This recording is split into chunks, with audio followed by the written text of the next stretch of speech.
Good morning, everyone. I am your host today. I am Oliver Biles. It is morning where I am. It might be evening, afternoon, wherever you are. Today we have a very special guest on. He's a poker professional. He's been playing pretty much his entire adult career, and also in the last 18 months he started up his own YouTube channel. It's none other than Trevor Savage AKA RaisingTheNuts. How you doing, Trevor? I'm doing great, Oliver. Thank you for having me on this. I appreciate it very much. Not a problem, man. And I hear you were on a date night with your lovely wife this evening.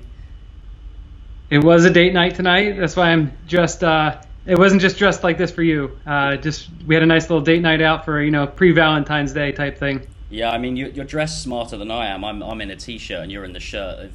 You should probably be interviewing me. But yeah, right. Well, to be fair, you did just wake up. That's true. It is only 10 a.m. here, so I had to quickly splash my face and look like I'm fresh and ready to go, which I am. It's always a pleasure to talk to you.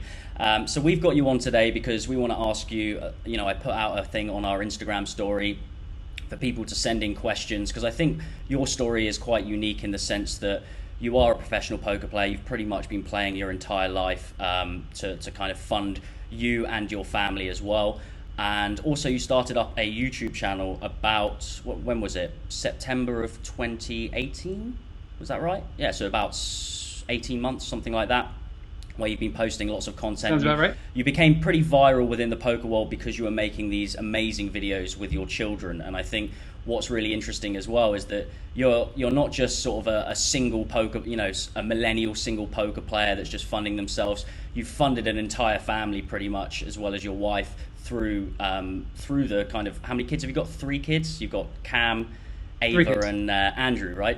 So, correct. So I think that's really interesting. And one thing I want to start with is we're going to ask one of the questions that someone asked, which was tkinney0918. He said, how do you balance poker life, online and live, with raising kids and time with your wife? Yeah, it's probably the question I get asked the most, for sure. It's all about compartmentalization and really taking time to make sure that when I'm playing poker, I'm playing poker. When I'm with the kids, I'm with the kids. When I'm with Jody, I'm with Jody. And that comes with a lot of scheduling, a lot of planning, and just a lot of awareness and attention to detail. And when I'm in my sessions, when I'm playing poker, all of my energy is dedicated to playing poker. And I have to set it up so that, I try to play as much as I can during the day while they're at school. And then when they're out of school, then I can devote my time to them there. And then, just like any other relationship, whether you're a poker player or whether you have a regular job, when you have a relationship with your wife, you want to obviously make the time to spend with them and communicate with them. So it's all just about organization, and I'm not the most organized person, but it's something I've gotten better at for sure over the years. But yeah, trying to just work it out so that you can really be present in the moment for each of those activities. That's the way to kind of go about doing it. So when you're actually sort of playing, I assume you have your kind of own office? Is it kind of out of bounds for the kids? Are they normally at school when you're playing? You're talking about compartmentalization. I suppose as well as the area is pretty important as well, that you're kind of focused. Is that something that you have at home, a good setup like that? Yeah, fortunately, so I have my own office in here, and last year for Father's Day, actually, Jody, my wife Jody, renovated my office completely and really hooked it up with a standing desk and awesome monitor and everything. So I have my own area here. Generally speaking, I'm playing for the most part while they're at school during the day. On the weekends, they are home sometimes, and they will come in occasionally. Actually, they're getting quite a kick out of it now because they're really starting. Both Cam and Andrew are actually really starting to get into poker more, and so Andrew really likes PLO a lot, which is what I play a lot of, and so he likes to come in and point out what I have in the hand as I'm playing it. So yeah, I mean, it's not like a strict do not go in there, daddy's working type thing. Mm-hmm. But that's more so now because I've kind of taken the volume of tables that I play down a bit. So I used to play a lot of 10 to 12 tables of no limit. And at those times, that was daddy's working. You can't disrupt him because, when you're 10 to 12 tabling, you got to be hyper focused. Now I'm playing a lot fewer tables, more PLO, where I have a little bit more flexibility. I even tend to grind a little bit in the morning while I'm making breakfast for the kids and things like that. So there's a little bit more of mixing of the things. So, but when I'm definitely, when you are playing a lot more tables and higher stakes and things like that, that's for sure the times that I need to just be in my own zone. And I think let's talk a little bit about where you are in the world. You're in New Jersey, right? So you play online in New Jersey, and I know obviously Black Friday must have affected you a lot. I think you ended up playing quite a lot of live when Black Friday happened. Is a lot of the reason that you're playing in these kind of random times at breakfast? I've seen on your Instagram story that you sometimes play when Cam's at cheer and what have you. Is a lot of this reason because you're just basically waiting for the action because there's not as much action as there was pre-Black Friday? Yeah, that's part of it. That's definitely a big part of it. Is, there's far more times where you're kind of just sitting around waiting for action, or where the games are not particularly good at that time. So you kind of have to figure out a schedule that works for you. I also have always been a daytime poker player, which is different from a lot of other people. I've always preferred to play during the day because I feel like that's when my brain works the best.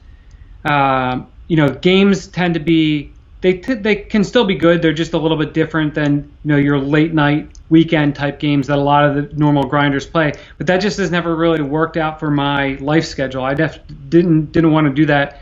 I'm more of a morning person. I want to play as soon as I wake up. So that fits into there in that way. Yeah. So I'm in New Jersey playing online here. I used to play online before Black Friday. I played heads up cash games then, and then I played for a little over 2 years between, so Black Friday's 2011, New Jersey started November of 2013. During that time in between, I played live every single day, Monday to Friday, on like a 9 to 5 schedule at Parks Casino in Bensalem around here. So that was my schedule then. Yeah, and this leads us on quite nicely to a question that's just been asked on Facebook by Chad Yates. He says, what are your plans for the future in poker? Are you going to play more live, or are you going to stick to more online?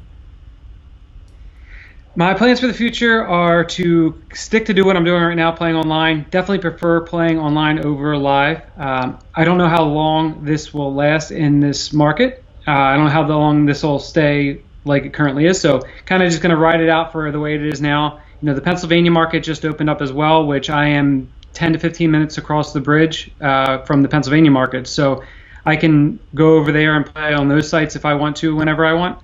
On that site. There's only PokerStars there right now. I don't really know what the future holds. I'm kind of just trying to grind as much as I possibly can now and go from there. If I ever did return to playing live, it would be because I moved to Florida and retired, and now I play 2-5 every day. Yeah. For like 20 hours a week or 25 hours a week. Like I'll just always play poker. I'm always gonna be a poker player. But I've never been one to plan out what was going to happen with my poker career. Mm-hmm. And I think that's just ended up, I've just run incredibly hot in being at the right place at the right time throughout all this. When I first discovered poker, I was in college. It was 4 or 5 months before Moneymaker is when I learned how to play poker. Okay. Then Moneymaker happened. And then I live in New Jersey, which at the time in 2003, there weren't tons of places to play poker. In the casino. But there was Atlantic City, which I was an hour from. So I had that right there, and then I played online, and then online goes down, and Parks Casino had just opened up like 3 months before that.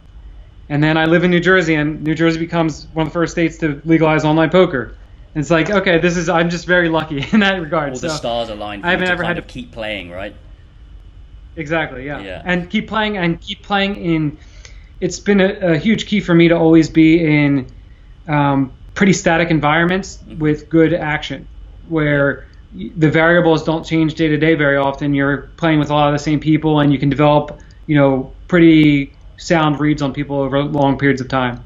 Fantastic. And I want to move into a little bit that we said we were going to talk about. It wasn't really a question, but about this new sort of course that you're going to run and you're going to release. I think it's called Crush.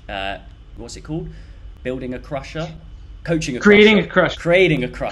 That's way more. That's way better than I can come up with. So talk to me a little bit about that and what the kind of plans are for that. Okay. So my thought behind this was, first of all, I'm not like a training site. Not a coach. I am coaching, but I'm not like trying to sell anything to anybody. That's kind of where I'm I guess a little bit different in a lot of the content creating and things like that. Like I'm a poker player, and I just recently started coaching again with a few people because I really enjoy doing it. But I'm also a content creator, obviously, on YouTube, but I don't play a lot of live poker, which becomes a problem when you're creating YouTube content. So I wanted to come up with an idea for how I could have some consistent content come out that could help people out. And I was already coaching our friend Anthony Latanzi, who you and I both competed in the Vlogger in Paradise, and we met him through the Vlogger in Paradise competition. So he lives in Pennsylvania. He's playing on PokerStars PA. He's in the same position as a lot of other people are going to be in the future once online poker starts to come back in other markets. But a lot of other people are in this spot. They are recreational poker players who have poker as a side income, and they want to make it a little bit more than that. So he's playing 25 cent, 50 cent on PokerStars PA, and I started coaching him about 5 weeks ago, January 15th. And I decided last week or 2 weeks ago, why not record these sessions that we do together, and I'll make it into some YouTube content that other people hopefully can see, and we'll kind of make it into a combination of a vlog slash coaching type thing. Mm-hmm. So you'll get to see kind of how his sessions are going, and then we'll talk through a bunch of hands and other, more importantly, not even just hands and strategy, but also the mental game side of things, and also what it takes to be somebody who plays online poker for a living. One thing that we actually talked about today that'll come out in episode 2 was how do you handle, really, really bad sessions? Mm-hmm. Do you just immediately quit? Do you keep playing through it? And, one thing I relayed to him was, one thing I always did was I wanted to see what types of seats I had in each game. If I'm 8-tabling, do I have good seats in each game? Should I continue playing? And then not on top of that, how are the other regs playing this day? Is there a couple of regs here that are running really hot today? And I know that they're probably going to quit maybe in an hour or so. So I'm just going to call it a session here because I'm getting crushed in, an hour into the session, take a break. And when I come back, these guys are probably going to be gone. And now I'll have a new situation to play in. And those are the type of things that you don't really think about. Yeah, I think that's a really interesting point that you're making, is this idea that I guess a lot of coaching sites out there and a lot of coaches will pretty much coach towards the theory side of things. But what it sounds like you're also trying to coach is this mindset and this ability to kind of self-evaluate in the moment of, if you're getting beat up at the tables, clearly playing on is not a good idea because you're going to be losing however many big blinds per 100 because of the fact that you're, out of position against some solid regs.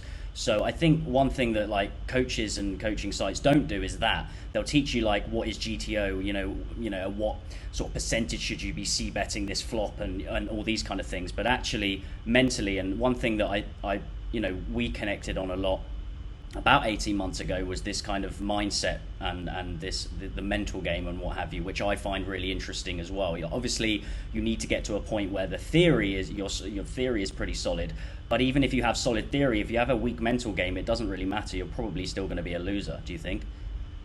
Yeah, absolutely, for sure. And that we go into a lot of those different mental things. I think that's always been one of my strengths as a poker player is my mental game and trying to always play peak performance. One of the things that we talk about in the first episode that you guys will see. Also, by the way, this hasn't come out yet. It was supposed to come out on Monday, but unfortunately, due to the YouTube shutting down a bunch of the poker videos, my channel, I can't post any videos right now. So at some point, this series will come out. At least I'll have a backlog of episodes to post, I guess. But in the first episode, we talk about one of the early adjustments that we made in our coaching sessions was me recognizing, because what happens is Anthony sends me all of his hands that he plays, and I look through every single hand. But I look through his hands in chronological order.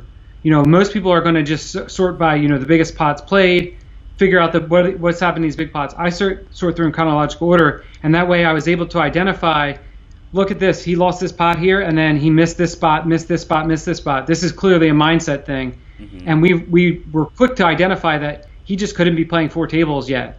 He had to stick with 2 tables and really get down some solid fundamentals, recognize, when the spots were that he was, either getting out of line because he had just lost a pot or not focusing because he was focused on this other spot.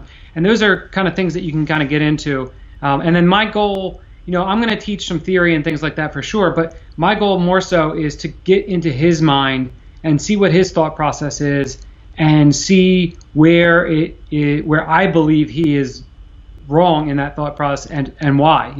There's a bunch of different ways, obviously, to play poker, and there's always all these different arguments between GTO and exploitative and all these other things like that. But I feel like if I can look at someone's play for an extended period of time, I can get into their mind and figure out what it is that they are, where they're deviating from good decision making. Yeah.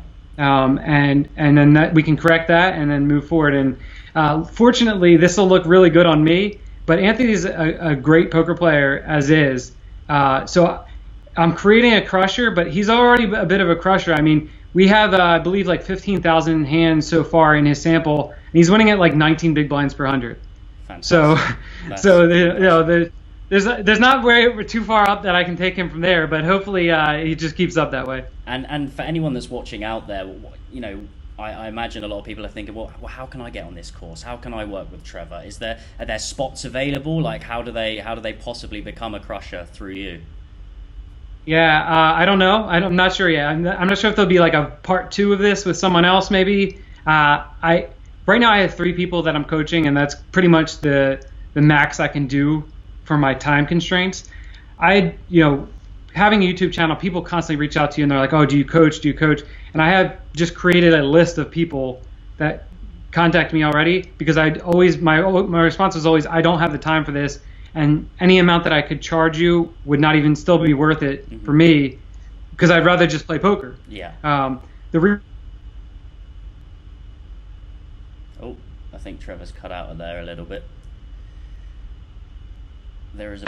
Oh, are you back, Trevor? Gave me sorry, you cut out a bit there. Just go back a couple of sentences, mate. Okay, yeah. The reason I decided to start coaching in the new year was that anytime I did coach in the past, I always felt kind of a renewed, like just a refresher, I guess, of it allows me to convey my thoughts to people and kind of reassess my strategy as well. And because I play a lot of PLO now, I didn't want my no limit game to get stagnant. I felt like helping people out with their game would help me as well, which is the main reason I got into it. So after I'm done with these 3 guys, I don't even know if I'll continue doing it or not, but you can always reach out to me. I always respond to everybody, so on Instagram or through email and stuff like that, and I'll add them to the list if they're potentially interested for the future. I think this is a good point as well to promote your YouTube channel, which is Raising the Nuts on YouTube. You can find him on there. You've got almost 10,000 subscribers now, which is amazing in such a short space of time. One question that I've always had, and I'm not sure if I ever asked you that, where did Raising the Nuts come from? Because I thought it was a genius name. When we were doing Vlogger in Paradise, I just thought, because of how many different meanings it could have, right? Like, when you first came up with the name, like, how did you even think about it? Okay. Almost like everything else involved creatively in my channel and everything, it has nothing to do with me. Okay. I'm just the face of this thing. So originally, it was because Jody, my wife, had started a blog. This is probably 10 years ago. She started a blog about what it was like to be a poker wife. Okay. And Jay, who is one of my best friends, Jay, who does all the creative things on my channel, the graphics and things like that, helps me write some of the scripts and everything. He came up with the name Raising the Nuts in a Family Pot. Oh, so that was the full name of the blog, Raising the Nuts in a Family Pot. And then I guess when I started the vlog with the challenge, I said, Jody, I got to steal this name from you, and I just shortened it to Raising the Nuts, and that's where we got it from. It reminds me of have you seen the film The Social Network, where they called it The Facebook for so long, and the guy was like, that's right, yeah, we'll just call it Facebook, and you just called it Raising the Nuts. Right, that's exactly. Brilliant. Okay, let's go on to another question. So Lucas Lil Geroth on Instagram asked, what is the thing that changed your results? I mean, was there ever a point that you needed to change your results, or were you lucky in the start that you were already winning? Yeah, I never lost. I was very fortunate. When I first started playing with friends, I played home games. We played like $5 home games. I was instantly obsessed. I kind of ruined it for everyone else because I just immediately wanted to study and learn everything and win. And then I went to the first few times I went to the casino, I just won. It's 2003 or 2004. So, the 1-2 games weren't exactly tough those days. So if you had basic fundamental strategy, you did pretty well. And I was fortunate to kind of just always do that. When people, I do a lot of these Ask Me Anythings on Instagram on Mondays. I do this on Mondays a lot. And people ask me, what changed for you? And I usually try to give a few different ideas of things that I think that people that take people from maybe breaking even to winning. Yeah. A lot of them are mindset oriented. They're mindset oriented things where you have to have a good fundamental strategy. Obviously, you need to figure out what are winning plays and what are not winning plays. But the ability to make those winning plays, decision after decision, is usually what separates people who break even to win. And a lot of times for a lot of people, it's just 1 or 2 sessions a month that wrecks their winning months. They can play great they can play their A game or their B plus game a lot of the time, but then they have 2 sessions where they play their D game and they lose back a huge amount of their profits. So just a lot of mindset type things that I think take you from being a slight winner to being a pretty big winner. And honestly, the other big thing for me was always just not worrying about what other people think. And I get called a nit sometimes, or I get called a crazy person sometimes. Like, people have all different opinions about the way that you play.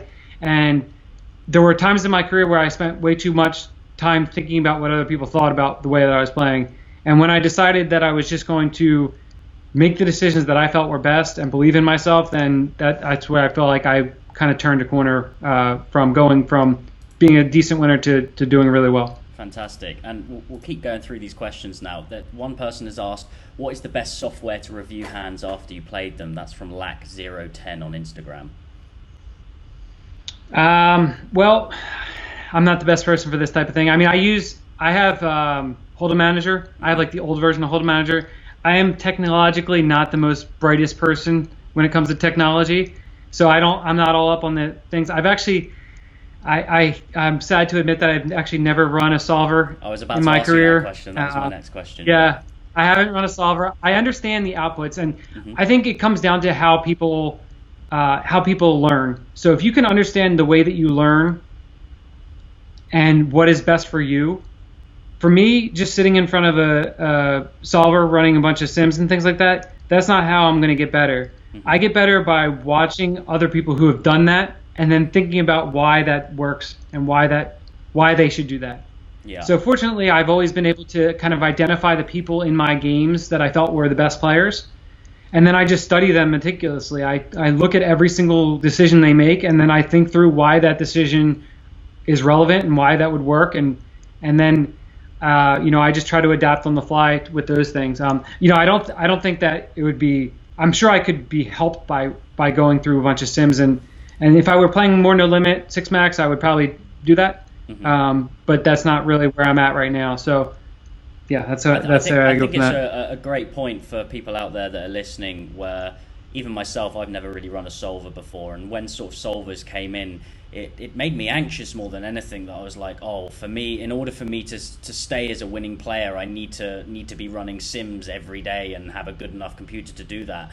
But hearing from you, and also I work with a guy called Charlie Carroll who's never run a solver in his life. He's out there. He's always exploiting. His whole thing is fuck GTO. So there are you're living examples that you can still be a good winning poker player without running a solver, as long as I suppose you do it in the right way. And I think what you said was an interesting point, was that you probably could benefit slightly from running solvers, but like you said, everyone learns in different ways. Some people can be really theoretical, but I suppose as well when you play live poker, there's only so many hands you're going to play against some of the players that ideally you probably want to be looking for exploits more than you want to be playing GTO in some of the lower stake games, at least. If you're playing in these like 25, 50k high rollers, then maybe some solvers can help you because you're going to be playing against the same pool of players all the time. But when you're playing like main events and what have you, you're probably only getting 20 to 30 hands per player, every hour or what have you. So it's very hard to draw, very, very good kind of solver-based kind of approaches to playing against them. Yeah, for sure. And for me too, the other thing is that I've probably played 15 million hands of poker in my life, and I have relied heavily on my experience and my card sense. So I've always trusted myself and my ability to figure out what's happening at the table, what's going on, and that goes for online or live. Just having kind of an idea like, what is this person attempting to accomplish with this bet? And absolutely. As simple as that sounds, but I have the wherewithal to know that there are certain opponents that I play against who are just going to be super balanced, and then I have to adjust to that. And I can understand one of the really good things about understanding the GTO approach to things is that it gives you, from a confidence standpoint, it allows you to have justification for decisions that is not emotional. So it allows you to say, if you're in a spot, like when I play against certain opponents, if I get to a certain that are very good opponents, I can get to a spot on the river and say to myself, okay, I have a hand here that I should be calling with, and I feel fine with that, regardless of what the result is. Yeah. Because if theoretically this is a correct call. Whereas once you get into the emotional side of things, if you're trying to weigh too heavily, like, do I think he's bluffing? Do I think he's bluffing? And then you call and he's not bluffing, well, that's an indication on you that you made a mistake. And so from a mental side of things, the GTO approach can be beneficial in that sense. Yeah, I like this idea of like kind of the detachment from the actual outcome of the result and making sure it doesn't affect you too much, as long as you know that you're making the correct balanced play, whether that be call, raise, or fold. Is that kind of what you're saying? Right, exactly. I think exactly. This Yeah. leads us on to a nice next question, which is how much time do you actually? This is from Paskasaban. He says, how much time do you spend studying poker? Not so much anymore. I feel like I'm more apt to study while I play, meaning that like I mentioned, I'm really cognizant of what's happening at the table and why people are doing certain things and why they're betting certain sizings on different board textures. And then my studying consists more of thinking about that outside of the game when I have free time. A lot of my time is just spent playing these days, though, for now. And I've always just gained knowledge by playing. Would you say that? And just being in the thick of things every day. Would you say that, I guess, at the beginning of your poker career, there was probably more weighted time towards your studying than playing, and now that you're more confident in your game and you're kind of running the process, it's more just refreshing? And I suppose what you were talking about, one thing that you do really interestingly is that you say that you will review hands from other regs. So is that something, if a new reg pops up, you might spend a bit of extra time now looking into this reg and trying to work out exactly what kind of his plays are and how he plays? Yeah, I definitely would do that, except for in our player pools, it doesn't really happen that often. Yeah. It's more so that current players who I think are very good start to do something differently. Okay. Then that's when I kind of take the notice of what's going on there. But that's the thing in these type of small player pools, and honestly, for the most of my poker career, I haven't really been much of a studier. I've been more of a player. I'm just out there playing. And the other benefit in small player pools is when you're in the action every day, when you're there playing every single day. First of all, the other regs are going to know that you're there every day, and if they're not, they don't want to compete or they don't want to battle or they don't want to play or whatever. They're more apt to just give up. Mm-hmm. And secondly, when you're in the mix of everything, and even when I was playing 12 tables, I had a good ability to pay attention to what's going on in every single table, and you get a feel for who's in the downswings and who's in the upswings, and that gives you can kind of lean on people harder when you know they're in a downswing, or if people are playing with more confidence, then that might change your decisions in certain points or whatever. And so that's the kind of thing that I've always been into, is just really being in the action and playing. Yeah, I think that's a really interesting point about sort of what I would say is game flow in terms of what the other regs are kind of playing. If you know they're losing a lot, that is obviously going to affect them some way. Some more than others, I assume it would affect them mentally. And the same with, if you're winning a lot, the confidence ability that you can kind of find exploits in that, because maybe they start V-pipping a bit too much. They might be playing too many hands because they feel like they're sun running and what have you. So you can kind of exploit that in a different way. One thing which was a good question is, this is a bit of a loaded question because I'm hoping you're going to answer it in a certain way so we can talk about something. Matty Jugabor says, what is the key factor in your success? Now, I have an answer that I want you to answer, but you answer it and I'll see if you answer it in the way that I want you to.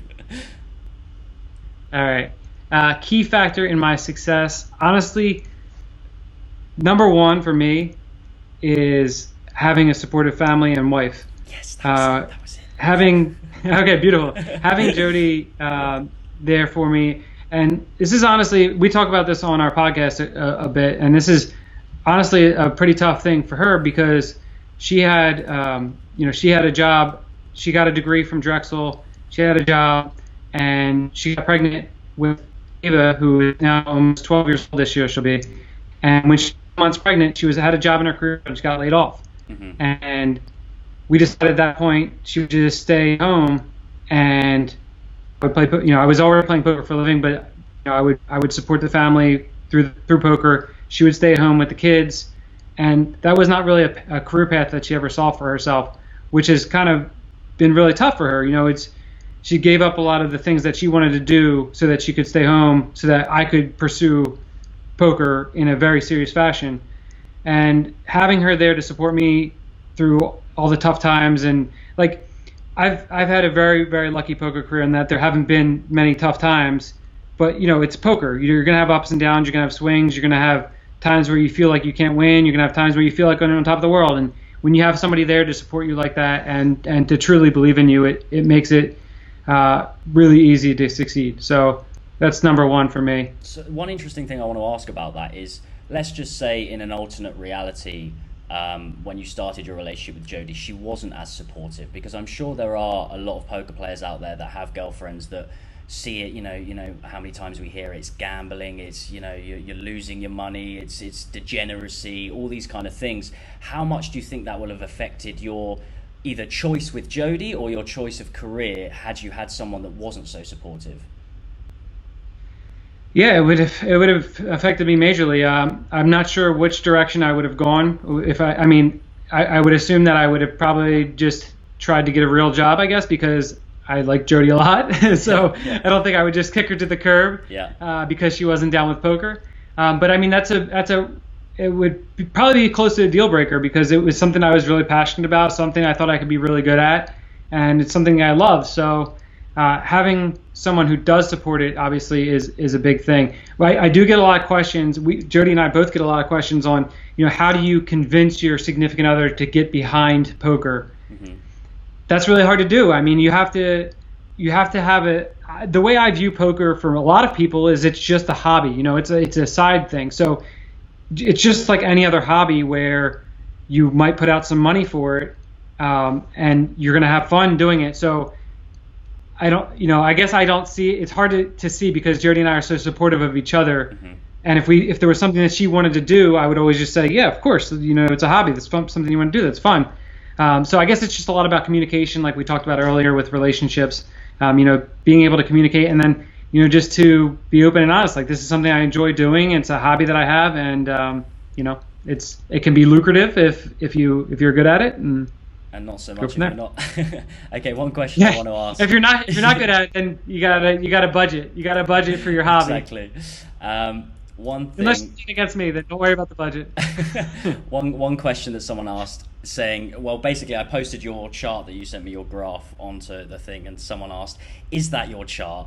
If so, how did you achieve such steady growth? So for those of you that are watching, this is Trevor's graph that you can see. He sent me this. You did say that it wasn't all of your hands, but this was over the last couple of years that had been recorded. And from what I can see, it's you played over just over 1.2 million hands, and you've made like 600,000 US dollars. And like you said, it's not all of your hands, but it is your graph. But the question, I suppose, is how did you achieve such steady growth?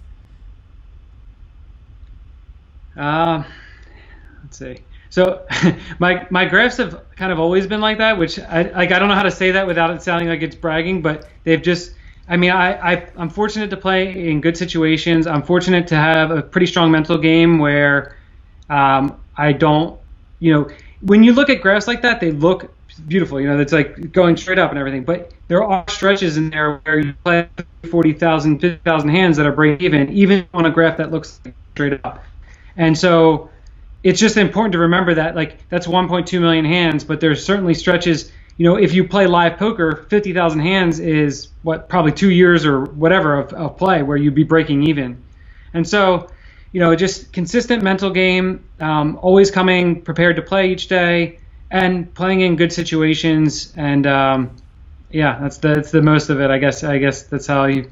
I just realized that's a pretty tough question to answer, considering you've been speaking about it. Let me also say too, I'm not in there battling in the toughest games in the world, Yeah. If I'm in there playing stars rest of the world games, Zoom games, there's no way my win rate's going to look like that. I'm not going to just have some crazy straight up graph where I'm playing, some of the best players in the world. So, game selection's key, and you playing good situations, be a good gambler. Fantastic. And one last question to kind of wrap this interview up is from Lucas Geroth. He asked, what is your single most valuable tip? Which I assume is in playing poker. If you had to give one tip to everyone out there to kind of close off this interview, what is your biggest tip? Okay. All right. My biggest tip that I give to everyone is when you are playing poker, specifically if you're playing live poker, you should play every single hand. And I don't mean you should actually play every single hand. I mean that mentally you should play every single hand. So if you fold your hand, when it's on the next person to act, think about what you would do in their shoes with all the ranges of hands, and so on as the hand progresses. So you take the flop and you think through what you would do in that person's shoes when they're out of position with this hand category, and then when they actually do what they do, you start to narrow down what you think that they have in that hand, in that situation. And then when you get to showdowns, you get some confirmation on what they actually did, and they might show up with something that you didn't even think that was possible. But if you can sit there and play every single hand out in your head, first of all, you're going to get a ton of information on how everybody else plays. Second of all, you're going to get practice over and over again, even though you're folding a bunch. Because live poker can be pretty boring. You're not going to get a lot of great hands to come. You're playing, especially if you're playing in a 9-handed 2-blind game, which a lot of the games are, you just have to play tight. You have to play good starting hands, make good hands, get paid off. That's how you make money. So if you can figure out something to do related to poker while you're playing, that'll help you improve. You don't have to study off the table. Mm-hmm. You should take some of these situations and figure out, run them past friends. Like, this is a situation that came up. Obviously, it helps. Like, I have tremendous recall, so I can recall every single situation that came up throughout a game. But I think that's probably because I've been doing this for 15 years at the table.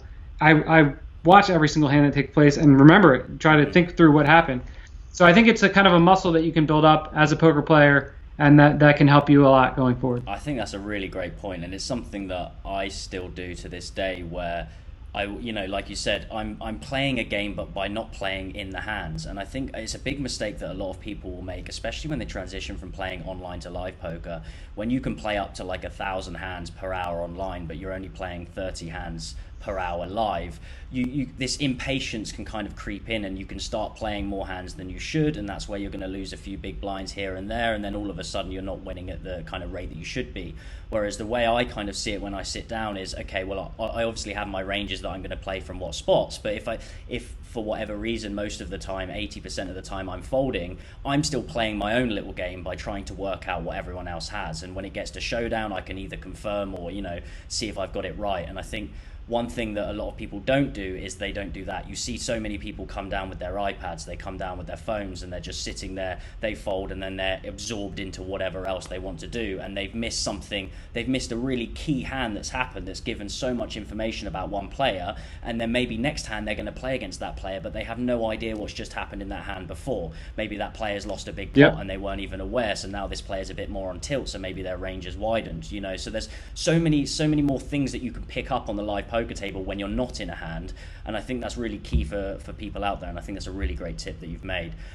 Is there anything else that you kind of want to close off by saying before we close? Yeah, I mentioned the podcast briefly, but the podcast is something I'm really passionate about now. It's Jody, as I mentioned, she runs the podcast. She does everything for the podcast. She edits. She does all this stuff, and it's a podcast where we talk about mental health. We talk about poker, talk about parenting, talk about raising kids in an unconventional lifestyle. Jody is in nutrition, so she'll talk a lot about nutrition, and it's kind of it's been a really fun thing for us to do, and we've done 28 episodes so far. And I feel like we're starting to kind of get a good following. So if people would give us a listen, I think you'll enjoy it quite a bit.